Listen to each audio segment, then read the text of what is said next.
warahmatullahi wabarakatuh. Alhamdulillahi ala ihsani wa syukru lahu ala taufiqihi wa amtinani wa asyhadu an la ilaha illallah wahdahu la syarika lahu ta'ziman li sya'ni wa asyhadu anna Muhammadan abduhu wa rasuluhu da'ila ridwani. Allahumma shalli alaihi wa ala alihi wa ashabihi wa ikhwani.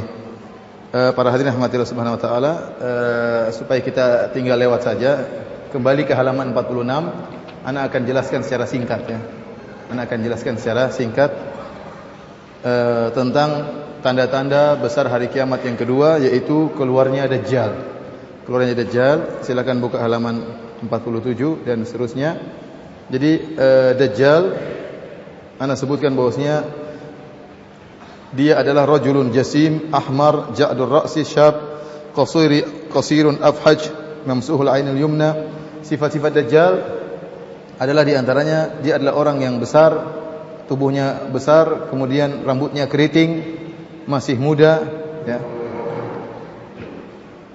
Kemudian sifat-sifatnya yang lain ya, seperti mata sebelah kanannya buta dan sebelah kirinya pun agak cacat. Jadi Dajjal disebutkan sifatnya salah satu matanya buta, kemudian salah satu matanya cacat namun masih bisa melihat.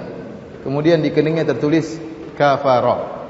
Bisa dibaca oleh setiap Muslim, baik Muslim tersebut bisa membaca atau tidak, tapi Allah menjadikan dia bisa melihat tulisan kafara di jidatnya Dajjal. Kemudian disebutkan oleh Nabi sallallahu alaihi wasallam, Dajjal ya akan tinggal di atas muka bumi sebagaimana sabda para sahabat atau pertanyaan para sahabat, "Ma labthuhu fil ard?" Berapa lama Dajjal akan ada di atas muka bumi? Maka Nabi sallallahu alaihi wasallam mengatakan, "Arba'una yauman," 40 hari. Yaumun kasanah wa yaumun ka syahrin wa yaumun ka jum'ah wa sa'iru ayyamihi ka ayyamikum. Kata Nabi sallallahu alaihi wasallam, satu hari seperti setahun, satu hari seperti sebulan, satu hari seperti seminggu, dan sisa-sisa harinya seperti hari-hari kalian.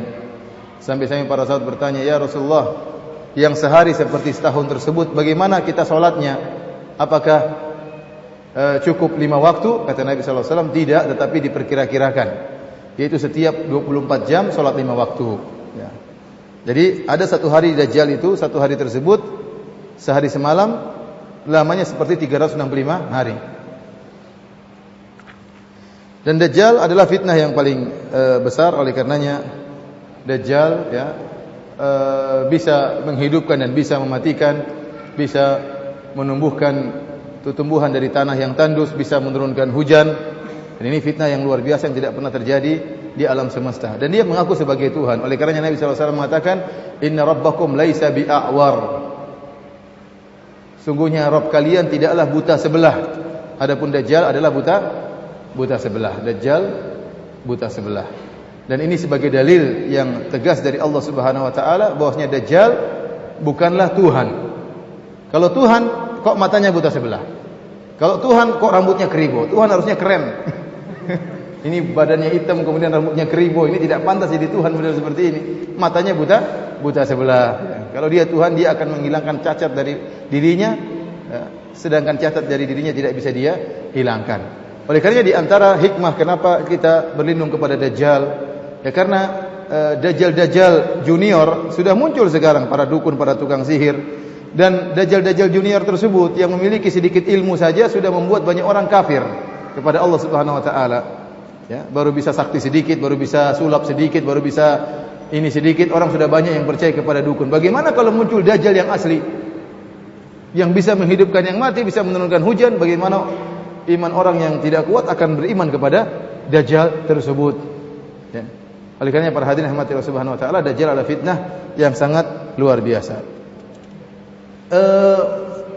Para ulama khilaf, bahkan para sahabat khilaf tentang Dajjal ini. Di zaman sahabat ada seorang namanya Abdullah bin Sayyad. Abdullah bin Sayyad ini khilaf di antara para sahabat, dia Dajjal atau bukan. Dia dari keturunan Yahudi dan dia sejak kecil sudah pintar praktek dukun, dan dia seorang dukun. Oleh karenanya waktu dia masih kecil Nabi sallallahu alaihi wasallam datang menemui dia. Kemudian Nabi sallallahu alaihi wasallam mengatakan, "Saya menyembunyikan sesuatu dalam dadaku. Apakah itu?" Rasulullah SAW sedang membaca surat Ad-Dukhan. Surat Ad-Dukhan. Maka Ibnu Said mengatakan duh. Dia mencoba untuk menebak tapi kurang khon. Jadi apa? Duh. Kata Rasulullah SAW, "Ihsa fa innaka lan ta'dua qadrak." Hinalah engkau, sungguhnya engkau tidak bisa melampaui kemampuanmu. Jadi dia benar-benar dukun. Nabi sendiri tidak tahu dia ini dajjal atau bukan. Nabi sendiri tidak tahu, belum diberitahu oleh Allah Subhanahu wa taala di awal-awal perkara. Sehingga sebagian sahabat menyangka Ibnu Sayyad adalah dajjal. Sehingga di antara para sahabat yang menganggap Ibnu Sayyad adalah dajjal adalah Ibnu Umar. Ibnu Umar bersumpah bahwa ini adalah dajjal. Apalagi terakhir tatkala Ibnu Umar bertemu dengan Ibnu Sayyad, didapati Ibnu Sayyad matanya mulai sakit. Matanya mulai sakit sebelah. Kemudian Ibnu Umar bertanya, "Sejak kapan sakit matamu?" Kata Ibnu Umar bertanya, "Wahai Ibnu Sayyad, sejak kapan matamu sakit?" Kata dia, "Saya tidak tahu." Kata Ibnu Umar, "Bagaimana kau tidak tahu sedangkan matamu ada di kepalamu? Kok kamu tidak tahu?" Akhirnya sebagian ulama mengatakan Ibnu Sayyad adalah dajjal. Dan dia matanya mulai buta. Jadi dia mulai proses menjadi apa? Dajjal. Jadi mulai proses perubahan menjadi apa? Dajjal. Demikian juga dalam hadis yang sahih tatkala Abu Sa'id Al-Khudri sedang berumrah atau sedang berhaji bersama Ibnu Sayyad.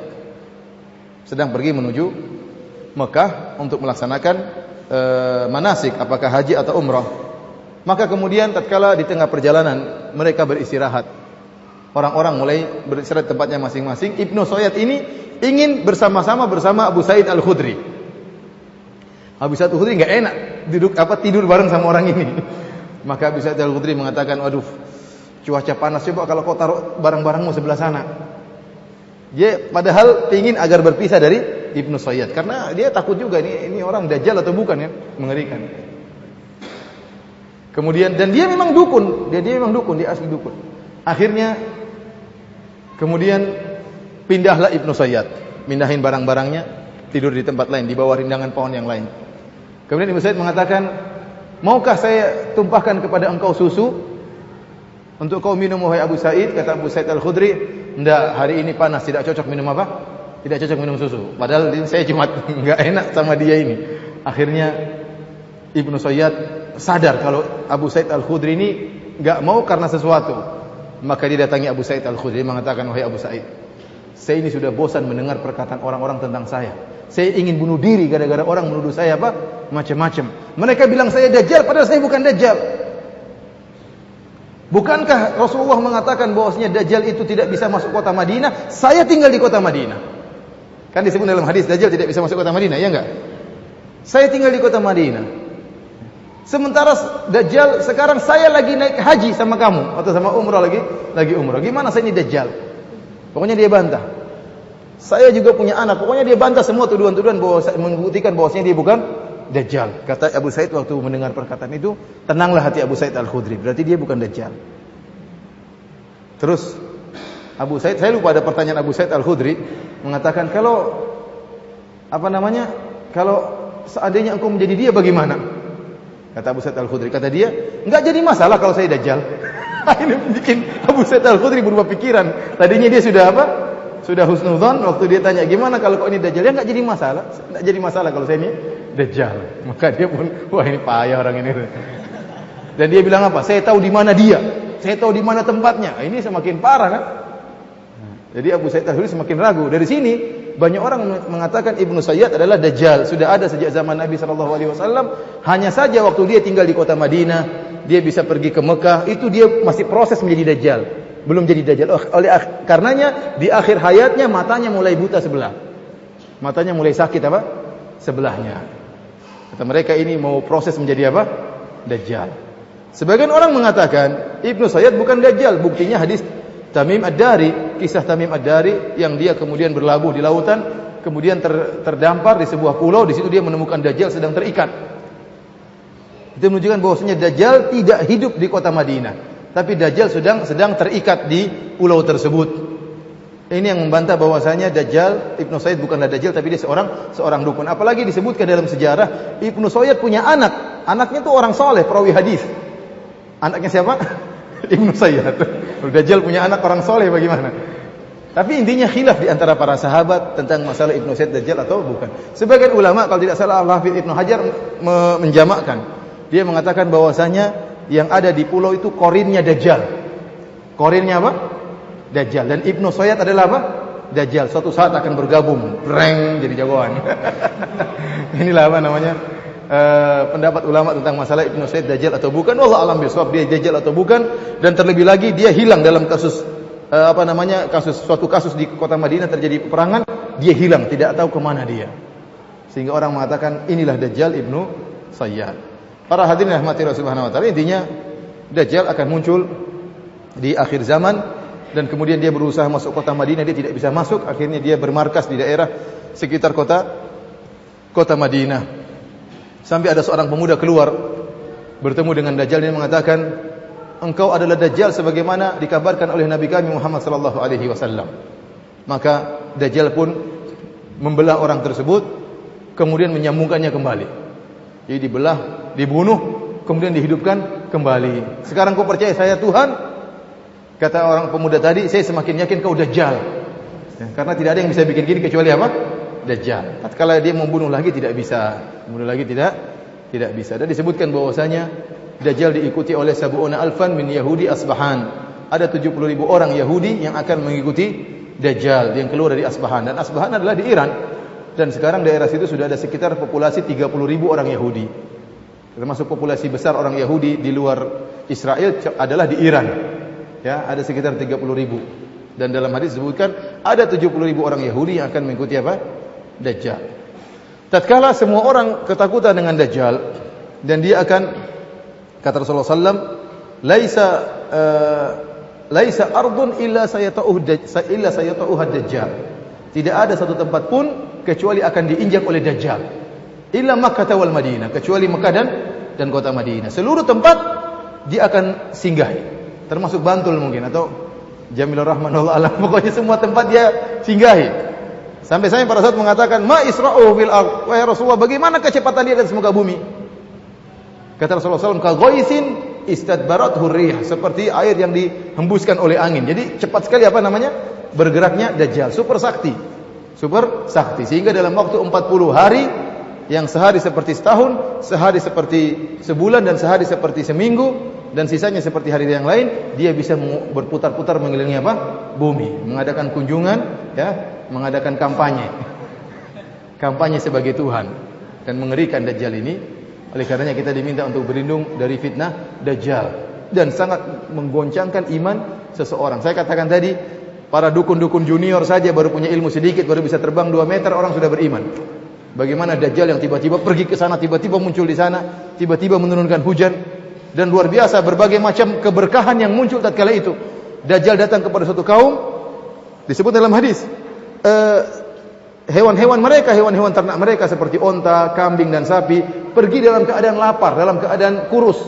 Begitu balik ke pemilik rumah-rumah tersebut dalam keadaan gemuk, susunya semakin banyak.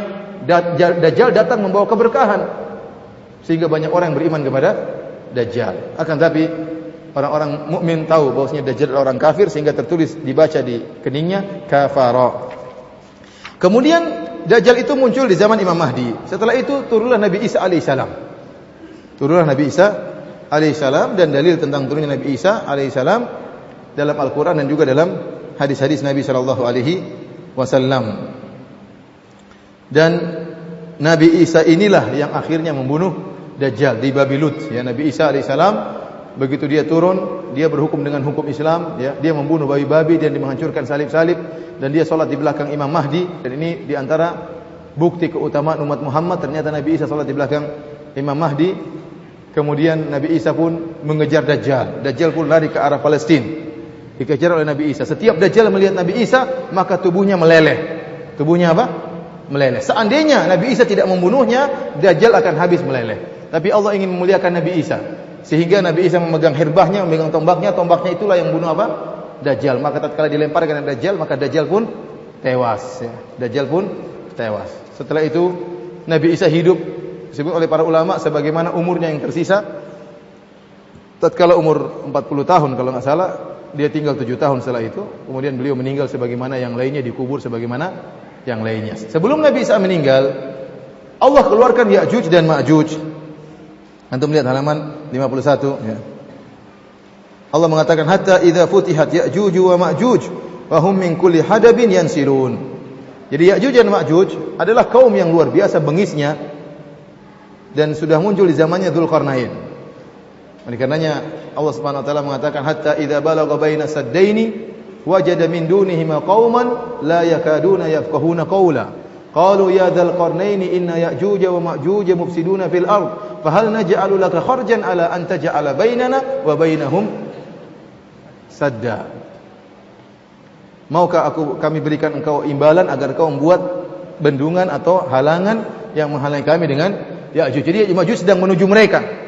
Maka Dzulqarnain dengan waktu yang cepat membuat bendungan. Ya, maka dia pun logam diatur sampai akhirnya muncullah logam yang menghalangi dua gunung tersebut sehingga Ya'juj dan Ma'juj tidak bisa melewati bendungan tersebut.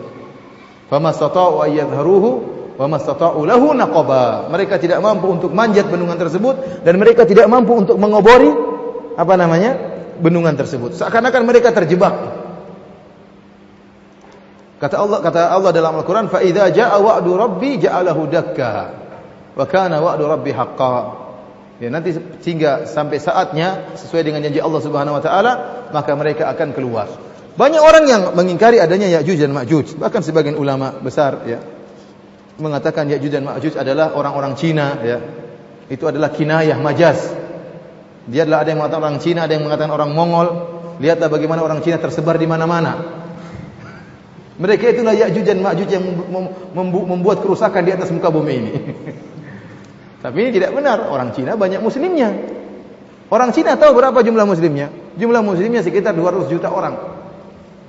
Cuma penduduk mereka entah berapa miliar, 1 miliar lebih. Makanya mereka kelihatannya orang Cina itu minoritas, padahal tidak. Memang minoritas, tapi minoritasnya itu jumlahnya banyak, sekitar berapa?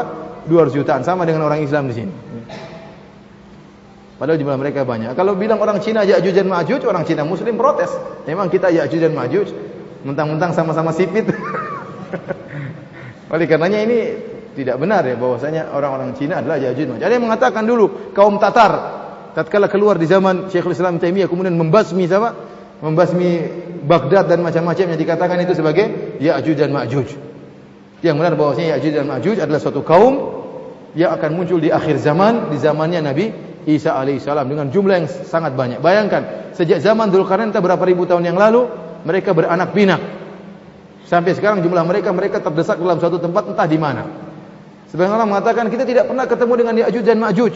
Ini menunjukkan Ya'juj dan Ma'juj tidak ada. Kita tidak pernah menemukan bendungan atau tembok yang terbuat dari dari logam tersebut yang dibuat oleh Dzulqarnain. Kita bilang bisa jadi Allah Subhanahu wa taala menutup mata-mata manusia. Ya. Sehingga tidak ada yang tahu di mana posisi Ya'juj dan Ma'juj. Namun pada harinya ya, disebutkan setiap mereka gali, mereka lobangi lubang tersebut, tertutup lagi. Mereka bilang besok kita tunda lagi, besok kita kerjain lagi. Mereka datang besok mau ngelobangin, tertutup lagi. Ulangi lagi lubangnya. Dibor. Kemudian hari berikutnya besok paginya sudah tertutup lagi. Allah tutup lagi. Kemudian mereka bolongin lagi. Sehingga baru terbuka sedikit. Makanya dalam hadis Rasulullah SAW mengatakan, "Wailun lil Arab min syarrin qad iqtarab." Celaka bagi orang-orang Arab karena keburukan yang semakin mendekat. Kenapa dibukalah radma Ya'juj wa Ma'juj? Telah terbuka bendungan Ya'juj dan Ma'juj itu seukuran dirham. Sudah sedikit terbuka. Disebutkan dalam hadis, tatkala pada hari terakhir mereka sedang menggali lubang itu, tiba-tiba pemimpinnya mengatakan, "Sudah kita lanjutkan saja besok, insyaallah." Dia bilang apa? Insyaallah. Sejak dia bilang insyaallah, maka besok Allah tidak menutup lagi. Maka pada saat itu dibukalah dan akhirnya mereka bisa apa? Mereka bisa keluar. Antum bayangkan bagaimana orang ditutup dalam suatu tempat, ya, tatkala keluar beringas. Tatkala keluar apa? Beringas. Seperti kucing misalnya ditutup dalam tempat selama setahun, begitu keluar beringas ya. Siapa yang pernah begitu? Kita nggak tahu. Yang jelas kira-kira seperti itulah. Begitu mereka keluar kata Allah Subhanahu wa taala, wa hum min kulli hadabin yansilun. Mereka dari segala tempat yang tinggi turun dengan begitu cepatnya. Ya, inilah waqtarabal wa'dul haq, dan Allah mengatakan dan tibalah semakin dekat janji yang benar, yaitu janji hari kiamat. Surat ini, ayat ini menjelaskan bahwasanya keluarnya Ya'juj dan Ma'juj dekat dengan munculnya hari kiamat. Maka tatkala itu Allah memerintahkan Nabi Isa alaihissalam untuk pergi bersama hamba-hambanya, karena Nabi SAW, Allah mengatakan tidak ada kemampuan bagi kalian untuk mengalahkan Ya'juj dan Ma'juj. Bayangkan mereka melewati suatu danau, yang bagian depan lewat danau tersebut, belakangnya sudah tidak ada air.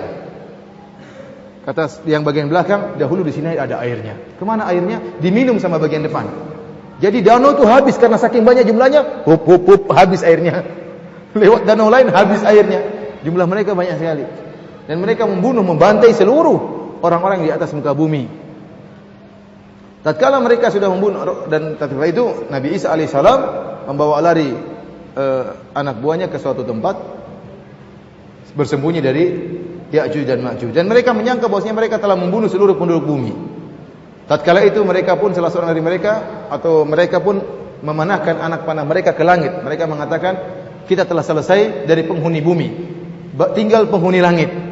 Maka mereka pun memanahkan anak panah mereka ke arah langit, dan Allah jatuhkan anak panah tersebut berlumuran darah sebagai fitnah bagi mereka, dan mereka semakin sombong. Kita telah berhasil membunuh penghuni langit. Tatkala mereka di puncak-puncak sombongnya, maka Allah kirim ulat-ulat membunuh mereka. Dimakanlah oleh mereka, dan ini di antara makar Allah Subhanahu wa taala kepada mereka, ya, di mana Allah basmi mereka tatkala mereka di puncak-puncak kesombongan dan dibunuh oleh suatu yang hina. Ulat matinya tidak keren, tidak berkelahi lawan siapa saja, tapi ulat terus tewas. Ini orang sombong mati dengan ulat sudah cukup. Setelah itu mayat-mayat mereka berlumuran darah dan mengeluarkan bau yang busuk. Maka Nabi Isa berdoa kepada Allah Subhanahu wa taala agar dihilangkan bumi dari mayat mereka yang busuk. Maka Allah mengirim burung-burung mengambil mayat-mayat mereka. Kemudian pergi entah kemana. Setelah itu Nabi Isa hidup dengan biasanya. Kemudian Nabi Isa alaihissalam meninggal dunia. Kemudian setelah itu timbullah di antaranya gempa, ya. Kemudian di antaranya terbitnya matahari dari apa? Dari barat ke timur.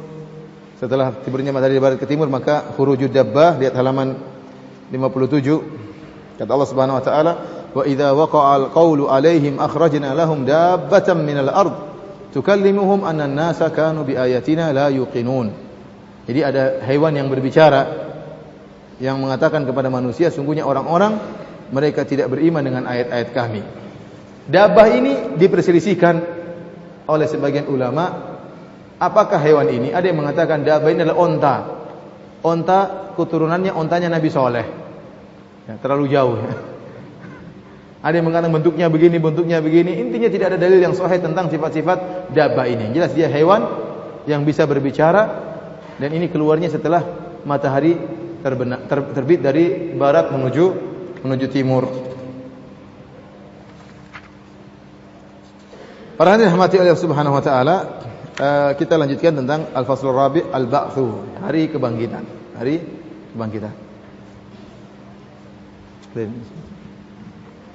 Halaman 65, halaman 60. Halaman 60.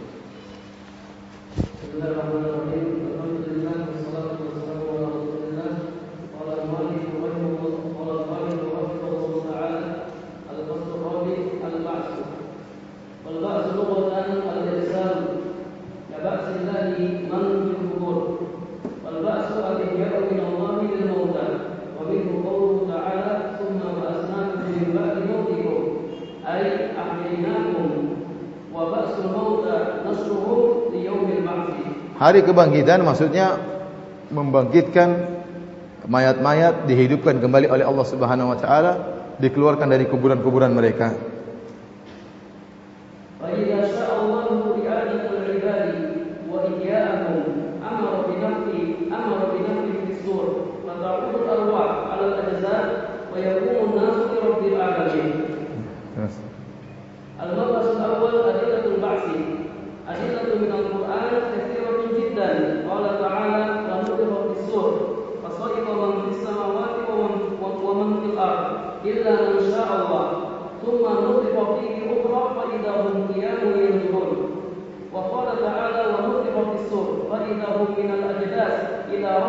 ينصرون. Yes, waqad aktsarallah di tengah-tengah. وقد أكثر الله في كتابه من ضرب الأمثال للبعث والنشور بإحياء الأرض بالنبات بعد إنزال الغيث. Jadi dalam Al-Quran Allah sering memberi perumpamaan tentang kebangkitan, hari kebangkitan, seperti air yang turun terhadap bumi yang mati, kemudian ditumbuhkan apa?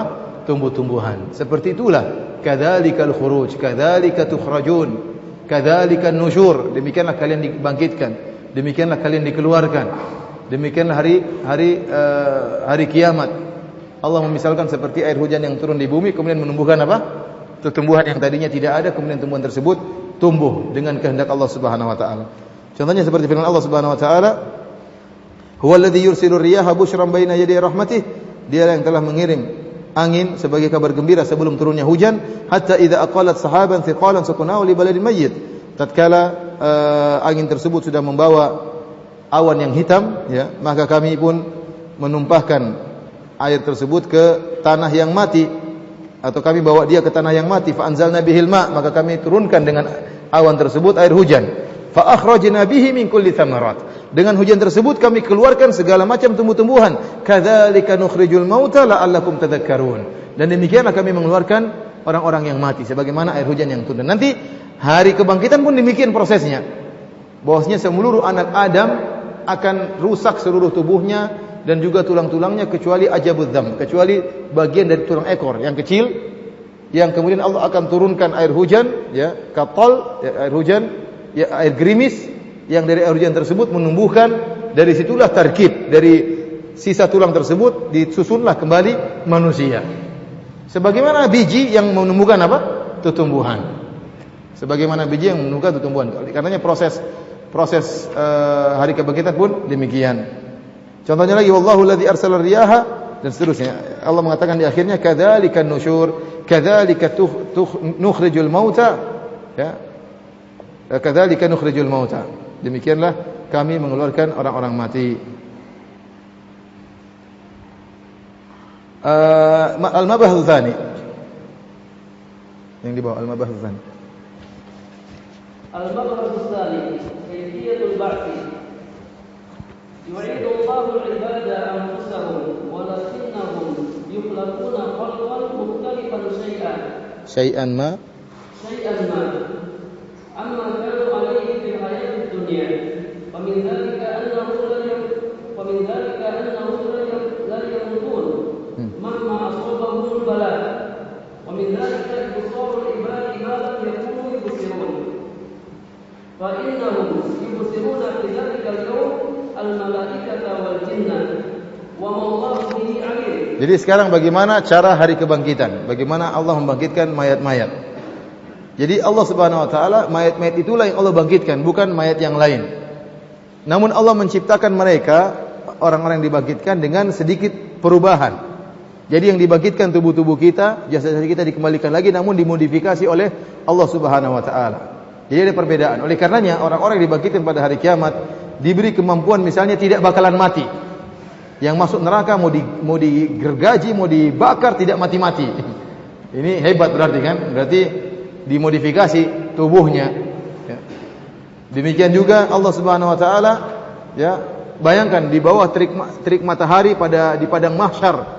Orang tidak mati-mati, keringat bercucuran seperti ada sungai keringat, ya, karena ada keringat yang sampai di betis, ada yang sampai di pinggang, ya. Banyak keringat di atas padang mahsyar, namun tidak ada yang mati-mati. Kemudian juga Allah memberikan kemampuan, setelah di dunia mereka tidak bisa melihat malaikat, tidak bisa melihat jin, maka di akhirat kelak mereka mampu untuk melihat malaikat dan mampu untuk melihat jin. Oleh karenanya demikian juga disebutkan, ana sebutkan bahwasanya ahlul jannah la yabsukun wa la yataghawwatun wa la yabulun, bahwasanya penghuni surga pun demikian. Kondisi mereka dimodifikasi oleh Allah Subhanahu wa taala sehingga mereka tidak buang air, mereka tidak buang air besar, tidak buang air kecil. Di antaranya anna ahlal jannah ala surati abihi Adam, bahwasanya penghuni surga dibangkitkan sebagaimana tubuhnya seperti Nabi Adam alaihissalam. Tulu ahadihim situna dhira'an, tingginya 60 hasta. Jadi orang kalau masuk surga tidak pendek-pendek seperti ini, ya. Seperti antum-antum ini. Karena dalam hadis disebutkan Pertama kali Allah ciptakan manusia 60 hasta, sekitar 30 meter. Walam yazalil khalqu yanqusu hatta al-an. Kemudian kata Nabi SAW, kemudian manusia menyusut sedikit demi sedikit sampai sekarang. Sampai sekarang ini. Terus menyusut, mengecil sampai sekarang. Oleh karena di antara kita ada yang pendek dan ada yang pendek. Ada saya punya teman polisi. Ya, dia polisi ditanya sama Pak polisi, kamu tinggimu berapa? Siap 160 sekian. Bodoh kamu, tinggi itu 170 ke atas. Di bawah 170 itu pendek. Siap, pendek saya 160 sekian. Pokoknya tanya siap terus. Artinya tidak ada manusia yang tingginya sekarang 30 meter, tidak ada. Itu cuma Nabi Adam alaihissalam. Setelah itu manusia semakin mengecil. Ada yang tinggi ya, itu biasanya ya 2 meter paling tinggi, atau ada yang kelainan tinggi sekali namun badannya tidak simetris ya, mungkin kebesaran kakinya apanya. Ya intinya berbeda tatkala hari kiamat kelak, maka seluruh penghuni bumi tingginya seperti Nabi Adam alaihissalam. 30 apa? 30 meter, sekitar 30 meter. Ini menunjukkan manusia dibangkitkan dengan jasad mereka yang dulu di bumi, namun dimodifikasi oleh Allah Subhanahu wa taala. Dalilnya akan hal ini, coba baca waqat asyara.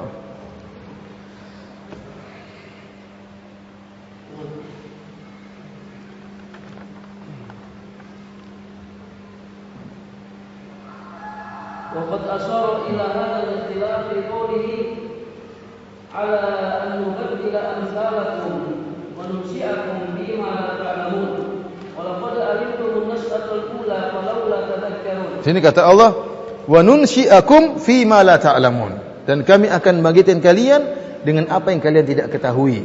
Wa laqad alimtumun nasya'atal ula, dan kalian telah mengetahui bagaimana penciptaan yang pertama. Jadi Allah membedakan antara penciptaan berikutnya hari kebangkitan dengan penciptaan yang pertama. Adapun penciptaan pertama kata Allah, wallahu qad alimtumun nasy'atal ula, kalian telah mengetahui penciptaan yang pertama.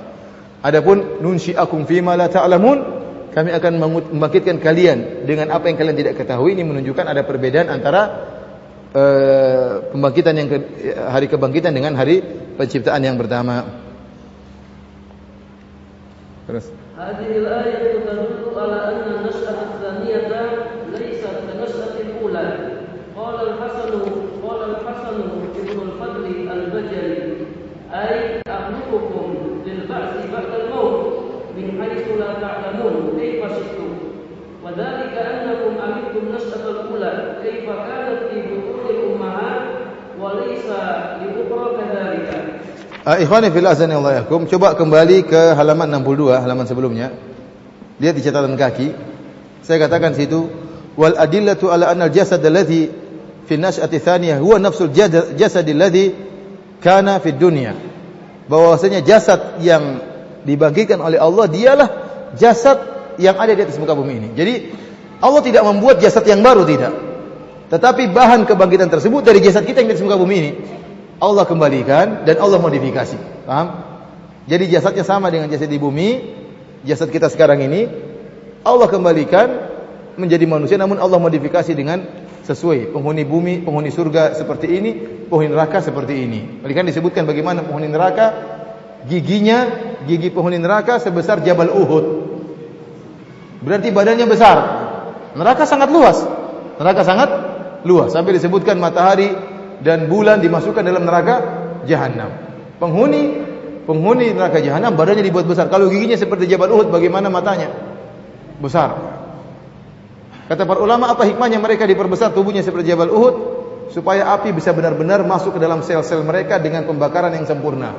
Oleh karena Allah mengatakan allati tattali'u 'alal afidah, yaitu api yang masuk dalam jantung-jantung mereka. Mereka dalam keadaan hidup namun jantung mereka terbakar. Bukan cuma bagian luar yang terbakar. Jadi pembakarnya bersamaan. Luar terbakar, dalam juga terbakar, semua sel-sel juga apa? Terbakar. Jadi api luar dalam. Inilah siksaan terhadap penghuni neraka Jahanam. Adapun dalil bahwasanya jasad kita ini akan dibangkitkan,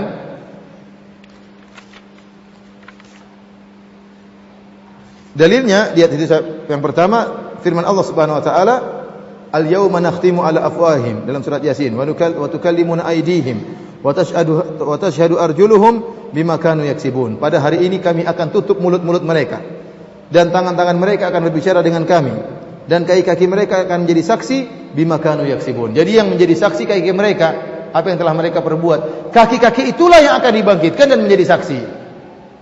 Jadi yang jadi saksinya apa? Tangan akan berbicara, ya enggak? Tangan yang mana yang dulu di dunia bermaksiat? Kaki yang mana? Kaki yang dulu bermaksiat di dunia, dialah akan menjadi saksi. Jadi dalil bahwa yang dibangkitkan adalah jasad kita di dunia, namun dimodifikasi oleh Allah Subhanahu wa taala. Contohnya lagi seperti firman Allah Subhanahu wa taala selanjutnya, wa qalu li juludihim lima syahidtum alaina.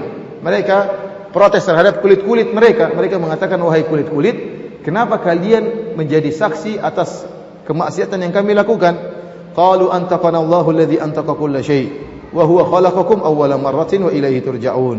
Sungguhnya Allah telah menjadikan kami bisa berbicara. Jadi kulit-kulit yang dahulu kita bermaksiat, ada kulit-kulit kita, dia akan menjadi saksi. Oleh karena para hadirin dimanapun kita berada, tatkala kita bersendirian, maka banyak yang akan menjadi saksi atas apa yang kita lakukan. Kaki kita menjadi saksi, tangan-tangan kita menjadi saksi, kulit-kulit kita menjadi saksi, bumi kita menjadi saksi. Bumi yang kita pijak ini akan berbicara pada hari kiamat tentang apa yang terjadi di atasnya, baik amalan soleh maupun maksiat. Tuhadditsu akhbaraha, maka pada hari itu bumi mengabarkan tentang kabar-kabarnya. Oleh karenanya barang siapa yang mau bermaksiat tanpa ada saksi, maka jangan dia bermaksiat di atas muka bumi. Barang siapa yang bermaksiat tanpa ada saksi, maka potonglah kakinya supaya kakinya tidak menjadi saksi. Potonglah tangannya supaya tangannya tidak saksi. Cabut kulitnya biar tidak menjadi tidak ada saksinya. Kemanapun kita bermaksiat, saksi akan datang banyak mempersaksikan apa yang telah kita lakukan. Ya, bukan cuma tangan, bukan cuma kaki, kulit pun berbicara, bumi pun berbicara. Intinya, kulit-kulit yang dulu bermaksiat menjadi saksi waktu bermaksiat di atas muka bumi. Yang ketiga, contohnya lagi tentang perkataan Nabi Ibrahim, Rabbi arini kaifa tuhyil mauta. Nabi Ibrahim berkata, wahai Allah, tunjukkan bagaimana engkau menghidupkan yang mati. Itu bagaimana yang mati kau hidupkan kembali. Qala awalam tu'min, kata Nabi Ibrahim, apakah kau tidak beriman? Qala bala walakin liyatma'inna qalbi. Aku beriman, bahkan akan tapi agar lebih tenang hatiku. Maka Allah merintahkan mengambil arba'atan minat tayri fasurhunna ilaika, thumma ja'al ala kulli jabalin minhunna juz'a, thumma du'uhunna ya'tinaka sa'ya wa alam anna Allah azizun hakim. Jadi Nabi Ibrahim disuruh ambil 4 ekor burung, dipotong-potong burung tersebut dan diletakkan di 4 gunung yang berbeda-beda. Kemudian panggil, tatkala panggil maka burung-burung tersebut datang. Inilah cara saya membangkitkan kematian, kata Allah Subhanahu wa taala. Burung-burung tersebut dibangkitkan dari jasad yang dipotong, dicincang oleh Nabi Ibrahim. Paham? Jadi kebangkitan diambil dari jasad kita yang ada. Sebagaimana hadis yang masyhur yang tentang seorang yang akan meninggal dunia, kemudian dia mengatakan kepada anak-anaknya, kalau saya mati maka bakarlah jasadku, kemudian taburkanlah jasadku di lautan dan di angin, karena kalau Allah mampu membangkitkan saya, Allah akan azab saya dengan azab yang pedih. Maka tatkala dia mati, dibakar oleh anak-anaknya, kemudian debunya dilemparkan ke angin, bertebaranlah debu tersebut, kemudian dilemparkan ke lautan. Ternyata di hari kiamat Allah mengatakan, ya ardu ijma'i ma fiki minhu, wahai bumi, kumpulkanlah jasad orang tersebut. Maka semua yang sudah jadi debu, Allah bisa rubah proses kimianya kembali lagi. Paham? Semua yang sudah mungkin berubah jadi unsur yang lain karena dibakar dan macam-macamnya, Allah bisa kembalikan. Itu mudah bagi Allah, kun fayakun. Semuanya mudah, tidak ada yang mustahil. Mau sudah dimakan sama hewan lain, Allah mengembalikan semuanya mudah bagi Allah Subhanahu wa taala. Tiba-tiba muncullah orang tersebut ya di hadapan Allah Subhanahu wa taala. Jadi proses kebangkitan adalah dengan membangkitkan jasad kita yang ada di atas muka bumi ini, yang mungkin sudah menjadi tanah, yang mungkin sudah menjadi unsur yang lain, Allah kembalikan, namun Allah modifikasi. Baik,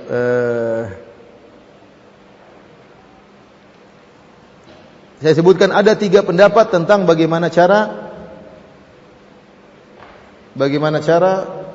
hari kebangkitan.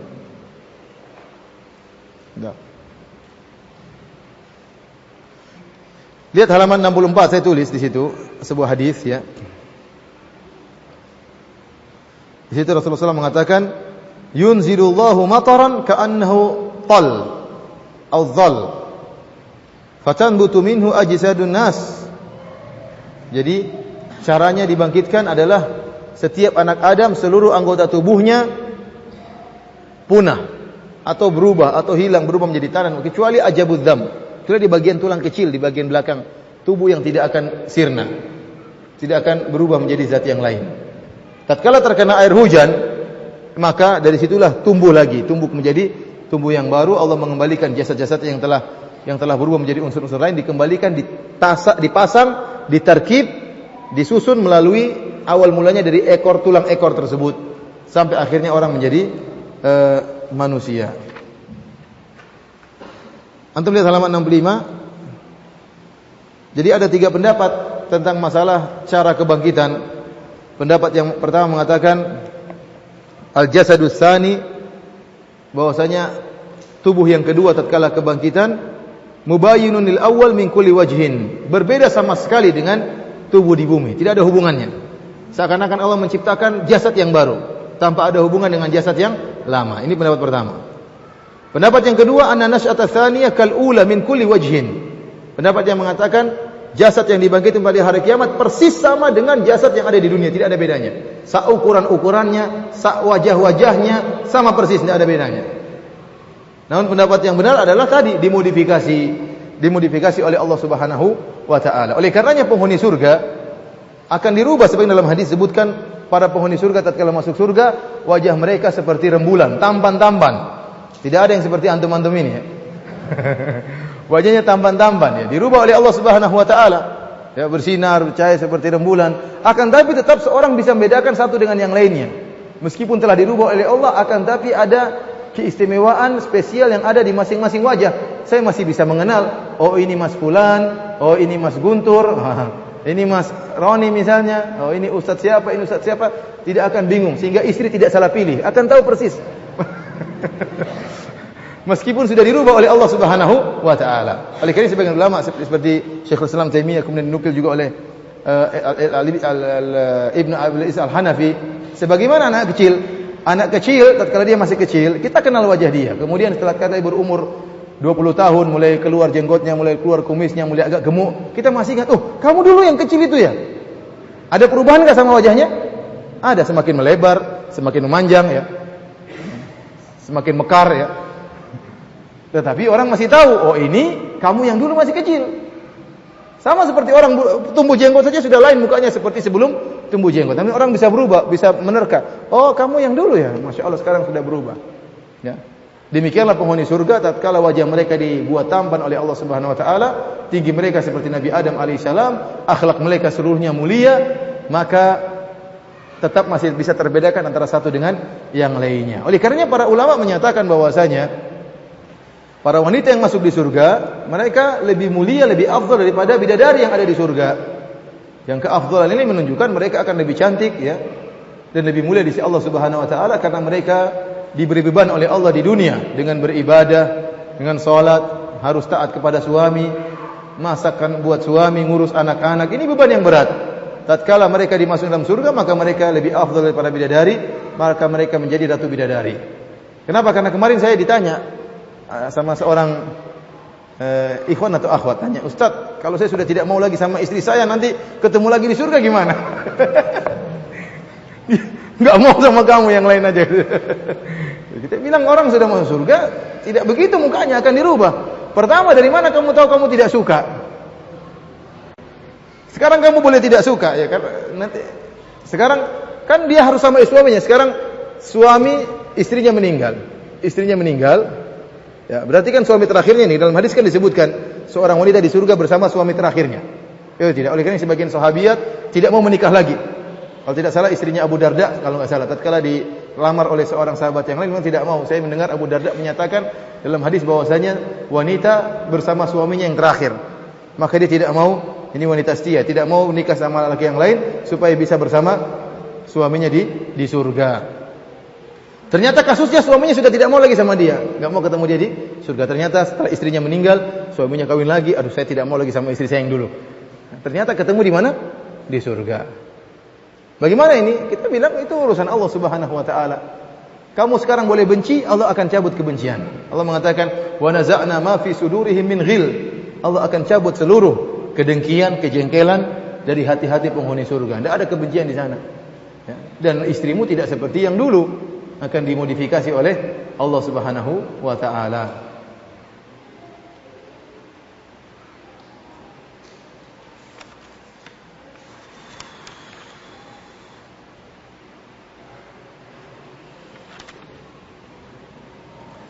Halaman 67 baca Amir. Wa munkirul ba'thi ala thalathati asnaf. Halaman 67, halaman 67.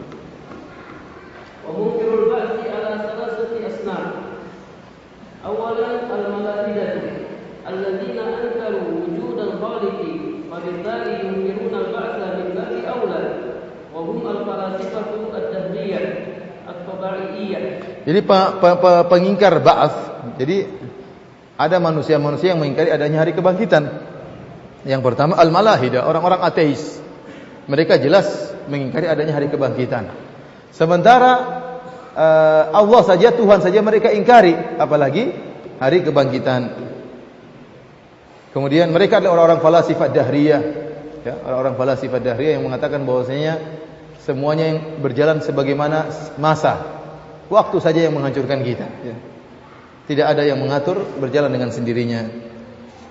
Jadi orang-orang ateis ini, mereka itu tidak punya dalil. Mereka dalilnya selalu adalah Tuhan mereka adalah kebetulan. Tuhan mereka adalah apa? Kebetulan. Kalau kita bilang bagaimana?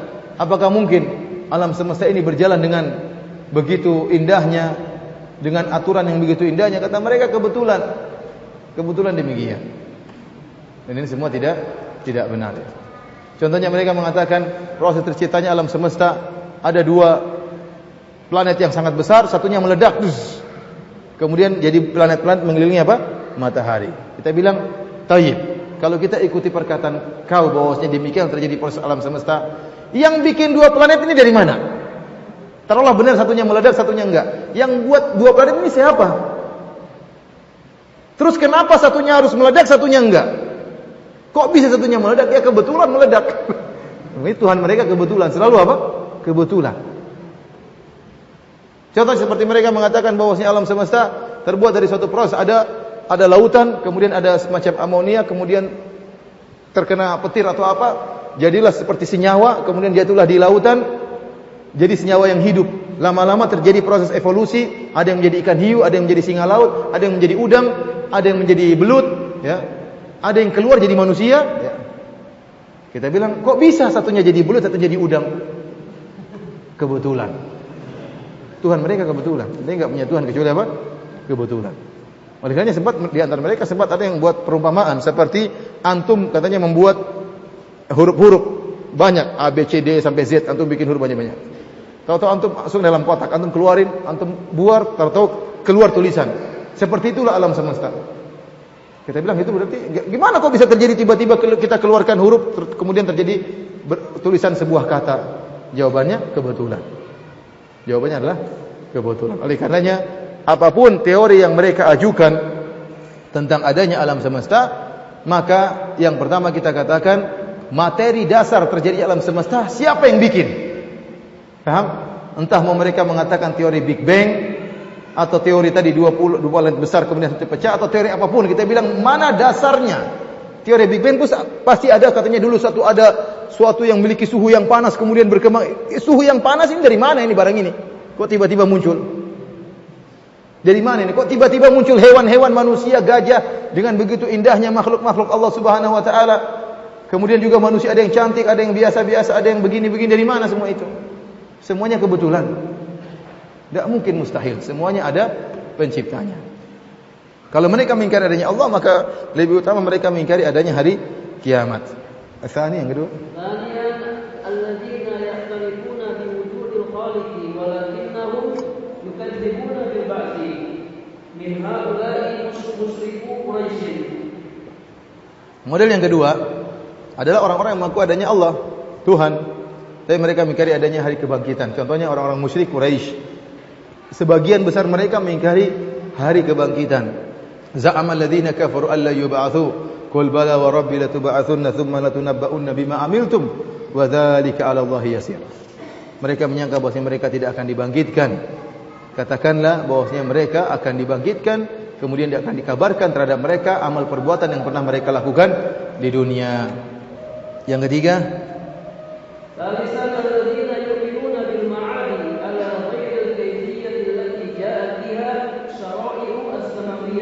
yang ketiga, orang-orang yang beriman dengan hari kebangkitan, namun cara kebangkitannya tidak sesuai dengan apa yang diajarkan oleh Allah Subhanahu wa taala. Mereka bilang, iya bangkitkan, tapi maksudnya begini. Contohnya seperti Ibnu Sina. Ibnu Sina mengingkari adanya kebangkitan jasad, kata dia cuma kebangkitan ruh. Ini merupakan kekufuran, ya. Merupakan kekufuran. Oleh karenanya disebut di antara orang, dan ini diakui oleh orang-orang liberal. Saya baca tulisan-tulisan mereka, seperti perkataan dari Ibnu Rushd, ya, sebagaimana dinukil oleh Nur Khalis Majid dalam kitabnya, Syekh Nur Khalis Majid dalam kitabnya Fikih Lintas Agama.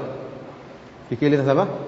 Agama, atau buku-buku yang lain. Dia mengatakan bahwasanya ayat-ayat dalam Al-Quran ada ayat yang mutasyabihat dan ada ayat-ayat yang muhkam. Kemudian ayat mutasyabihat diantaranya seperti hari kiamat. Ini tidak boleh dipahami secara zahir. Tidak boleh dipahami secara zahir, tapi ada makna batinnya. Ada makna batinnya. Oleh karenanya Nabi SAW tatkala menjelaskan, itu tidak boleh dipahami secara zahirnya, seperti hari kebangkitan, manusia dibangkitkan dari kuburan. Mereka tidak percaya dengan ini, menurut mereka tidak masuk akal. Sehingga kata mereka ini maksudnya ada tafsiran batinnya, itu dibangkitkan cuma ruhnya saja misalnya. Jadi kata mereka Nabi SAW karena maslahat, Nabi Muhammad SAW menyampaikan ayat-ayat dalam Al-Quran yang zahirnya itu tidak benar, zahirnya tidak benar. Kenapa kalau Nabi menyampaikan secara aslinya, makna aslinya, bukan makna majaznya, maka orang-orang bodoh tidak akan paham. Jadi manusia ada dua, ada rasikhuna fil ilmi sama orang-orang bodoh. Orang-orang bodoh ini seperti kita ini maksudnya. Jadi kalau disampaikan kepada orang-orang bodoh tersebut makna yang hakiki, mereka akan sesat. Oleh karenanya dibuatlah makna majazi yang bukan makna sebenarnya supaya mereka beriman. Maka digambarkanlah adanya hari kebangkitan, digambarkanlah surga seperti ini, neraka seperti ini. Pada hakikatnya tidak ada. Itu supaya mendorong orang berbuat baik, supaya membuat orang berbuat apa? Baik. Ini kekufuran yang sangat nyata, ya. Sehingga kata mereka sampai-sampai para ahli filsafat tersebut dituduh sebagai ashabut takdzib, yaitu yang menuduh Nabi SAW ya melakukan kedustaan dalam rangka untuk maslahat. Jadi Nabi SAW tatkala berbicara tentang masalah hari kiamat, hari menakutkan di mana bumi terbelah dan macam-macamnya, langit terbelah, bintang berjatuhan, itu semua kedustaan. Supaya mendorong orang-orang bodoh seperti kita-kita ini, orang-orang awam yang bukan rasikhuna fil ilmi, supaya untuk semangat beramal soleh. Kalau tidak ditakut-takuti, mereka enggak bakalan beramal soleh. Paham maksudnya? Enggak paham juga enggak apa-apa.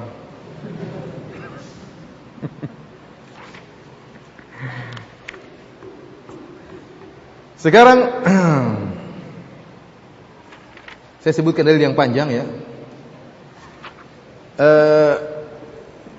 Coba ar-rad ala munkiril ba'ts.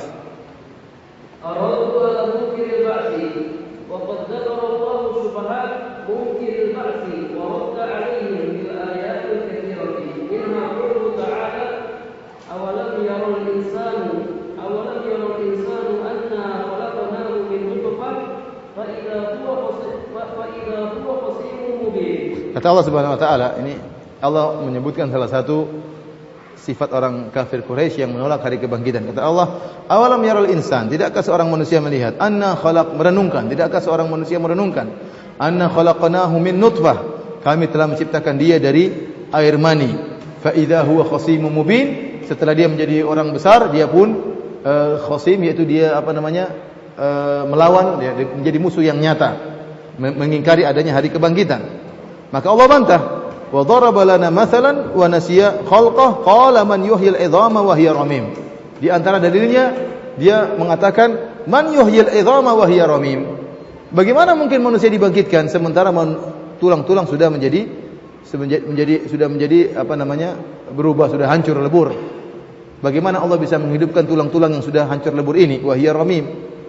Allah bantah, qul yuhyiha alladhi anshaha awwala marrah. Kata Allah gampang. Yang menghidupkan kembali tulang-tulang itu, yang menciptakan tulang-tulang sejak awal, mudah. Kalau ada orang pernah menciptakan mobil, kemudian mobilnya dihancurkan, dia mau bikin lagi gampang, ya atau tidak? Dia sudah pernah bikin mobil ini, mau dibikin dihidupkan lagi, dia mau bikin lagi, gampang. Gampang untuk oleh karenanya kata orang mengulangi kreasi lebih sulit daripada kreasi yang pertama. Penemu itu susah. Penemu bola lampu Thomas Alva Edison setengah mati bikin bola lampu. Orang sekarang bikin bola lampu gampang. Ya. Karena tinggal melanjutkan apa? Teknologi dia. Tapi pertama kali kreasi membuat sesuatu itu susah. Ternyata bagi Allah membuat sesuatu gampang. Apalagi mengulanginya lebih mudah lagi. Kata Allah, "Qul yuhyihal ladzi ansha'aha awwala marrah." Yang akan menghidupkannya yang pertama kali menghidupkan dia dahulu. Wa huwa bikulli khalqin alim. Dan Allah Maha berilmu tentang seluruh ciptaannya. Jadi Allah, semua ciptaan Allah ciptakan dengan ilmu. Oleh karenanya kalau untuk diulang lagi sangat gampang. Wong mencipta saja gampang, apalagi mengulanginya. Dalam ayat yang lain, wa huwa ahwanu alaih, yang mudah bagi Allah Subhanahu wa taala. Tidak ada yang susah bagi Allah, semuanya sama-sama gampang. Cuma kalimat lebih mudah itu ditinjau dari pandangan manusia. Adanya Allah menciptakan sejak awal juga mudah, mengulangi juga mudah. Enggak ada lebih mudah, semuanya sama-samanya mudah. Tinggal kun fayakun jadi.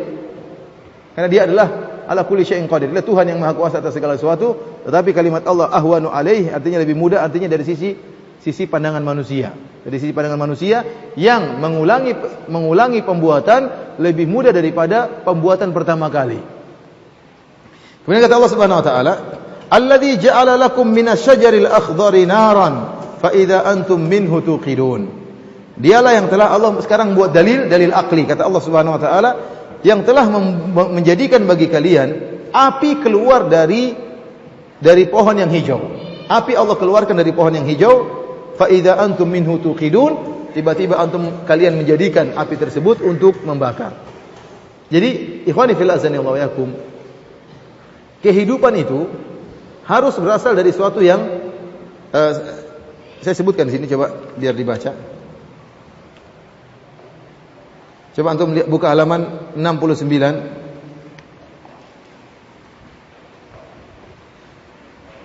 Yang ke-6, apa catatan kaki yang 6?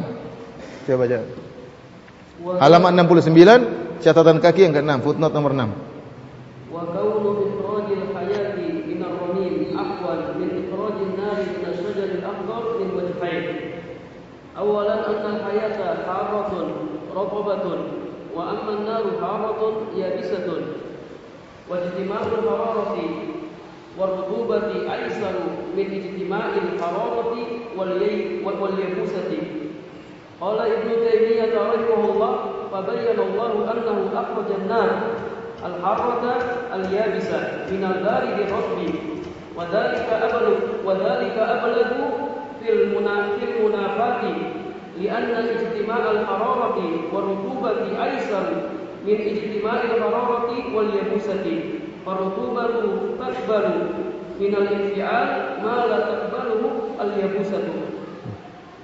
Yang kedua, ثانيا أن الرمى أقل رطوبة من الشجر الأخضر فإخراج الحرارة من الشجر الأخضر أشد من إخراج الحرارة من الرميم. قال ابن القيم رحمه الله تعالى هذه الآية تتضمن جوابا عن السؤال ملحد آخر يقول العظام إذا صارت رميما عادت طبيعتها باردة يابسة والحياة لا بد أن تكون مادتها وحاملها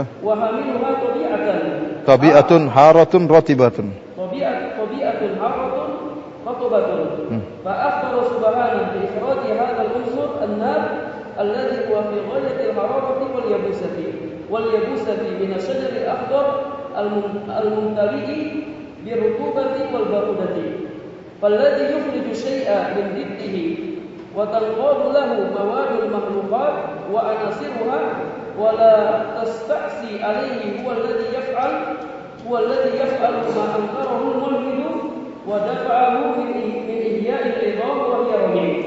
Ikhwani fillah azanillahu iyyakum. Jadi dalam ayat ini Allah menyebutkan tentang Alladzi ja'ala lakum minasyajaril akhdari naran fa idza antum minhu tuqidun, kata Allah Subhanahu wa taala, dan dialah Allah yang mengeluarkan dari pohon yang hijau api.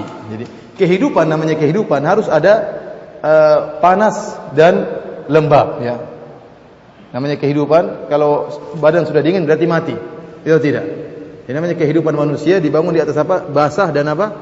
Dan ada kelembaban dan panas. Kalau sudah panas hilang dari manusia, maka akan hilanglah tersebut, kehidupan tersebut. Sementara tulang belulang yang sudah hancur tersebut, sifatnya apa? Sifatnya kering. Sifatnya kering dan tidak ada dingin, kering dan dingin. Antum kalau ambil tulang, dia kering dan apa? Dingin. Sementara kehidupan butuh panas dan lembab. Panas dan lembab. Oleh karenanya orang murid mengatakan, bagaimana antum bisa menghidupkan kehidupan dari benda yang sudah kering dan sudah apa? Kering dan apa? Dingin, kering dan dingin. Maka Allah bilang, Allah bisa keluarkan yang panas dari lawannya, yaitu dari pohon yang basah.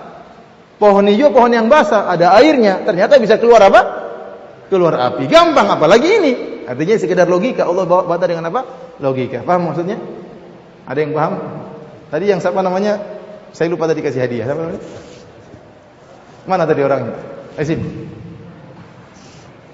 Enggak banyak-banyak lah, bisa buat beli apa namanya? Nasi bebek.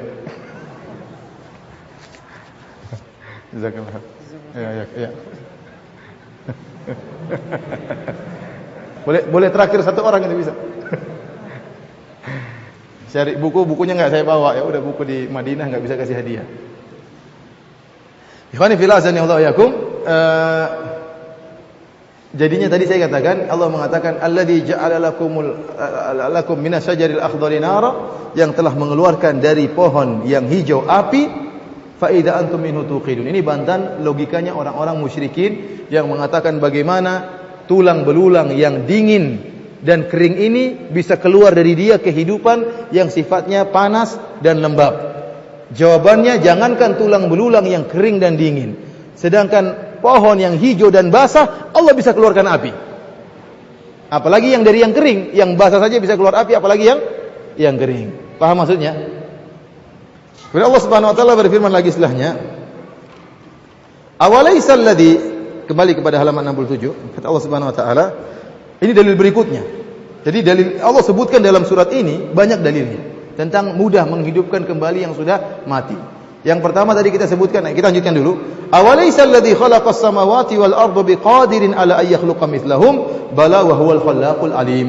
Dan bukankah yang telah menciptakan langit dan bumi mampu untuk menciptakan kalian kembali? La khalqus samawati wal ardi akbaru min khalqin nas walakinna aktsaran nasi la ya'lamun. Kata Allah, penciptaan langit dan bumi lebih hebat daripada penciptaan manusia. Ente manusia satu ekor, coba lihat langit bagaimana luasnya. Tegak tanpa ada tiangnya. Bisa nyantol di langit tersebut berberibu-ribu, berjuta-juta bintang. Apa gak gampang emang gampang bikin langit seperti ini? Ya, nyantol di situ matahari, nyantol bulan, nyantol bintang-bintang. Itu bayangkan. Luasnya luar biasa tanpa ada tiang, ya. Terus bikin kamu susah, bikin aja gampang kata Allah Subhanahu wa taala. Apalagi bikin model kamu ini gampang sekali. Makanya Allah mengatakan apa?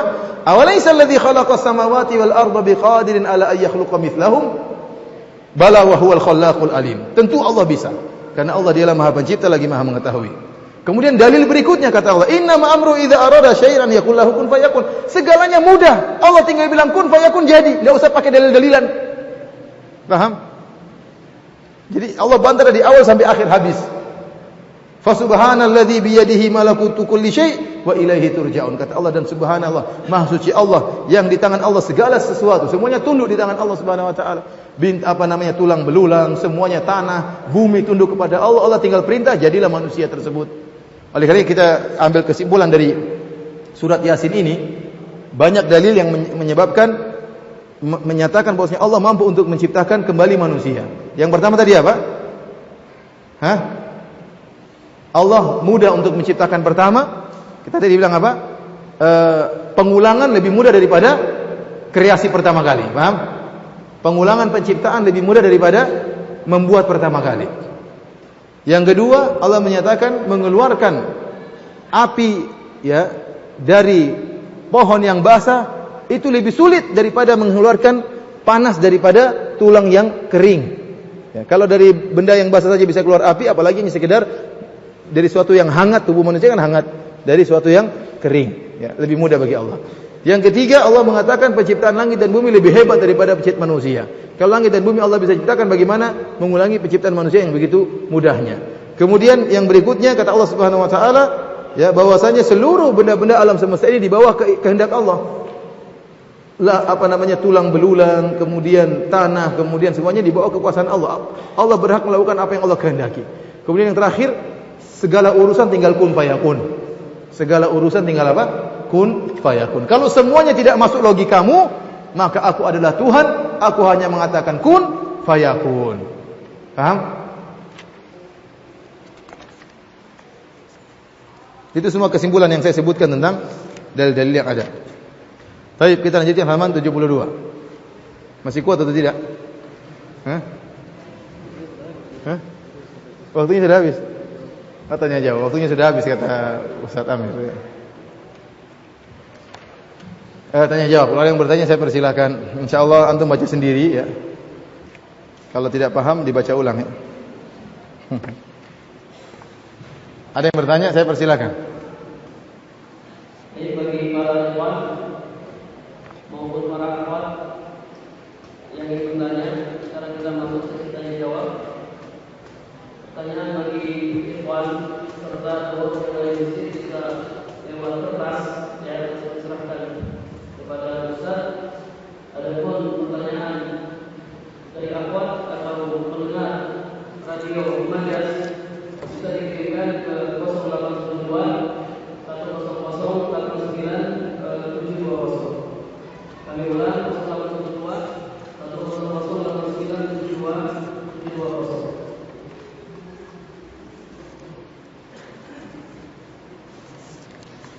Pertanyaan Ustaz, saya senantiasa gagal untuk taubat nasuha. Mohon resep ulama salaf agar taubat nasuha itu berhasil. Karena saya lakukan karena saya ini ahli maksiat. Ya, ente tunggu saja lagi maksiat terus tewas, lihat aja nanti. Lagi maksiat, lagi macam-macam terus tewas, kena serangan jantung tiba-tiba, selamat tinggal.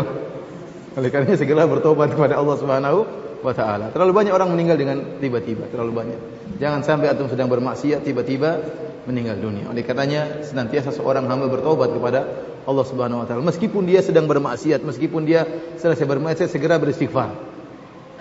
Urusan nanti dia kembali lagi urusan lain, yang penting dia segera bertobat.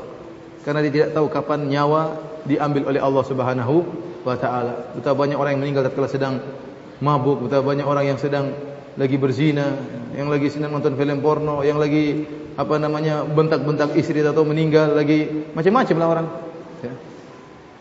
Lagi saking gembiranya meninggal, ya. Lagi maksiat, beliau banyak sekali. Oleh karenanya seorang bertakwa kepada Allah, kalau dia bermaksiat maka dia segera bertobat kembali kepada Allah Subhanahu wa taala. Dan ingat, tatkala kita bermaksiat, Allah selalu menutupi, dan itu di antara rahmat Allah kepada pelaku maksiat, agar dia tidak dibongkar aibnya, agar dia segera kembali kepada Allah. Namun satu saat kalau kita terus-menerus akan dibongkar oleh Allah Subhanahu wa taala suatu saat. Hendaknya kita bertakwa kepada Allah Subhanahu wa taala.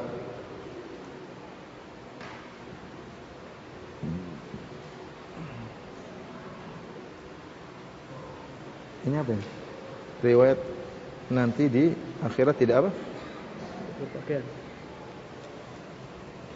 Riwayat bahwa nanti di akhirat tidak berpakaian bila sahih, maka bagaimana dengan hawa nafsu terhadap wanita? Bukankah bidadari sesuai dengan bagusnya amalan seorang? Saya tidak tahu ada riwayat bahwasanya penghuni surga, ya, setahu saya berpakaian. Penghuni surga apa? Berpakaian, dalam Al-Quran disebutkan, juga dalam hadis ya. Oh, dibangkitkan. Jadi benar, manusia dibangkitkan dalam keadaan telanjang, tetapi nanti dikasih pakaian. Dalam hadis disebutkan yang pertama kali dikasih pakaian adalah Ibrahim alaihissalam. Jadi manusia pertama benar dibangkitkan dalam keadaan apa? Telanjang. Kama khalaqna awwala marri, kama bada'na awwala khalqin nu'iduh wa'dan alaina. Jadi manusia sebagaimana dilahirkan dalam keadaan telanjang, belum disunat, tidak bawa apa-apa, ya. Anak bayi ada yang keluar langsung bawa duit, enggak ada, ya. Begitu lahir dalam keadaan telanjang, belum disunat, tidak bawa apa. Demikianlah orang meninggal dunia pun dibangkitkan demikian. Dibangkit dalam keadaan telanjang, tidak pakai alas kaki, gurlan buhman, dalam keadaan belum disunat, buhman. Apa itu buhman? Dalam kondisi tidak membawa apapun. Dalam hadis awwalu man yuksa minal khalaiq Ibrahim alaihissalam. Dan yang pertama kali dipakaikan pakaian oleh Allah Subhanahu wa taala adalah Ibrahim alaihissalam. Dan tatkala di surga, para lelaki memakai pakaian dari harir, dari sutra. Dan disebut dalam hadis bagaimana bidadari memakai 70 gaun. Bidadari itu pakai 70 gaun, tetapi di balik gaun tersebut terlihat putih betisnya bidadari. Jadi luar biasa. Ada 70 kain yang menutupi, tetap aja kelihatan. Ini bagaimana seorang lelaki penghuni surga tidak semangat membuka gaun tersebut. 70 mau 1000 gaun tetap aja semangat karena kelihatan dari di balik apa? Gaun tersebut. Pokoknya kalau antum masuk surga semuanya indah, ya. Semuanya indah. Yang saya bilang coba antum masuk surga tahu-tahu ada 70 bidadari menanti. Dipanggil, "Oi, Pak Ijo sama saya dong." Bingung yang mana. Makanya rajin beramal soleh, ya. Jangan macam-macam, jangan lihat macam-macam, nanti enggak dapat bidadari, ya. Apakah nafsu seorang hamba di surga tidak terbatas? Wallahu alam. Disebutkan seorang laki bisa berhubungan dengan seorang wanita bidadari diberikan kekuatan 100 kali lelaki terkuat di muka bumi ini. Jadi kalau ada lelaki yang paling hebat dalam berhubungan, di 100 kali lipat bagi penghuni surga. Wallahu alam, nanti antum tahu sendiri kalau masuk surga. Ini di surga terus ini. Ustaz sering mengatakan di surga minta apa saja dikabulkan. Di dunia saya gagal jadi presiden. Apa kalau saya masuk surga saya bisa jadi presiden? Kalau mau jadi presiden silakan aja. Begini ikhwani fillah azanillahu, Allah mengatakan, "Walakum fiha ma tashtahi anfusukum walakum fiha ma tad'un." Bahwasanya dalam surga apa yang kalian hasratkan akan dikabulkan. Semua yang kalian hasratkan akan dikabulkan. Dan apa yang kalian minta akan dikabulkan. Dan itu benar. Sehingga disebut dalam hadis ada seorang yang senang dengan bercocok tanam, maka dia berangan-angan supaya diberi cocok tanam, maka Allah kabulkan. Maka jadilah seperti buah-buahan, tumbuh seketika, tidak perlu ditunggu, tidak perlu kasih pupuk, tidak perlu disiram, tumbuh sekali, dia langsung senang seketika itu. Paham? Sampai ada yang mengatakan, "Ustaz, kalau saya ingin berhasrat main bola di surga bagaimana Ustaz?" Ya boleh saja main bola, enggak ada larangan. Tapi masalahnya, ada enggak yang mau main bola sama kamu? Semuanya lagi main bola sama bidadari. Ngapain main bola sama kamu? Dan antum tatkala di surga belum tentu berhasrat main bola, belum tentu. Antum lihat bidadari sudah teler, enggak pikir main bola sudah. Ini karena kenikmatan kecil yang ada di dunia. Antum sedang main bola, di akhirat macam-macam lagi pikiran antum, ya. Ngapain mau jadi presiden? Belum tentu ada hasrat itu dalam di akhirat. Paham? Belum tentu antum ada hasrat untuk jadi presiden. Menjadi presiden juga ngapain jadi presiden? Tapi pokoknya dalilnya jelas. Setiap apa yang antum inginkan akan dikabulkan. Yang jadi masalah apa kita punya hasrat untuk itu atau tidak. Pertanyaan yang masuk Bismillah Ustaz, kalau Ar-Razi Ahlul Bid'ah kenapa masih sering dinukil perkataannya? Tidak jadi masalah, para ulama demikian, ya. Bahwasanya terkadang kalau mereka ada kebaikan dalam satu hal, maka kita sebutkan, terutama tatkala kita berbicara dengan orang-orang yang menyimpang dan mereka mengagungkan ahlul bid'ah tersebut misalnya. Jadi kita ingin mengatakan ahlul bid'ah saja, syekhmu saja begini pendapatnya. Paham? Itu di antara manfaat, ya. Tentunya kita tidak sering menukil dari mereka kecuali ada kebutuhan. Selama kalau ada penukilan dari ulama ahlu sunnah, maka lebih utama kita menukil dari ulama ahlu sunnah. Namun terkadang para ulama menukil seperti Syekhul Islam Ibnu Taimiyah dalam kitabnya banyak, dalam kitab Majmu' Fatawa, dalam dalam kitabnya Bayan Talbisul Jahmiyah, dia menukil perkataan ulama-ulama Asy'ariyah yang lain untuk membantah orang-orang Asy'ariyah. Seperti masalah Allah di atas langit dan lainnya. Banyak ulama Asy'ariyah, Al-Baihaqi dan yang lainnya mengatakan Allah ada di atas. Nah, ini ulama yang kalian agungkan ternyata berselisih pendapat dengan kalian. Jadi kalau ada maslahatnya tidak mengapa. Akan tapi kalau memang kita nukilkan maka kita jelaskan. Kita jelaskan agar orang tidak salah sangka dan menyangka itu ulama Ahlussunnah akhirnya mempelajari buku-bukunya. Sebagaimana tadi saya ingatkan sejak awal. Kemudian pertanyaannya jawab Ustaz, orang kafir di akhirat tidak memiliki amalan kebaikan. Jika orang muslim menzalimi orang kafir ketika di dunia, lalu apakah amal kebaikan orang muslim tersebut akan diberikan kepada orang kafir atau bagaimana? Jadi hak orang berbuat zalim kepada orang lain ada beberapa hak yang terkumpulkan. Pertama, hak orang kafir tersebut, yang kedua hak Allah Subhanahu wa taala. Allah melarang seorang muslim menzalimi orang kafir, ya tidak? Ya tidak. Taruhlah orang kafir tersebut tidak punya hak, tapi Allah punya hak antum melanggar, maka antum akan disiksa gara-gara melanggar perintah Allah Subhanahu wa taala. Contohnya, man qatala mu'ahadan lam yarah raihatal jannah. Barang siapa membunuh orang kafir yang punya perjanjian damai, maka dia tidak akan cium bau surga. Paham? Ini berarti hukuman dari Allah karena orang tersebut melanggar perintah Allah Subhanahu wa taala. Jadi jangan antum sembarangan ganggu orang kafir, tidak semua orang kafir diganggu. Kita ingin orang kafir semua dapat hidayah.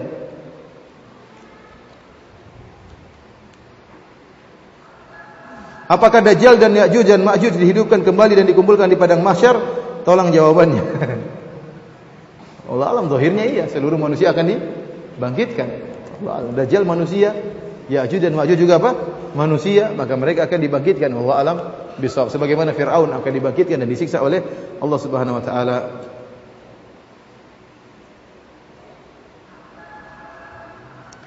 Ustaz, ana seorang talibul ilmi syar'i, orang tua ana masih awam dan belum mengenal sunnah, terutama ibu ana, bahkan membenci jenggot yang panjang, celana yang cingkrang.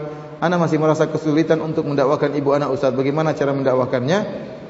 Caranya tetap cingkrang dan tetap berjenggot, akan tapi tetap lebih lembut kepada orang tua, lebih patuh kepada orang tua, ya, lebih sayang kalau ketemu orang tua dipijit, ya, dibantu cuci piring. Ya, tunjukkan bahwasanya orang berjenggot dan celana cingkrang lebih berbakti kepada orang tua daripada yang lainnya. Meskipun ibu marah-marah, sabar.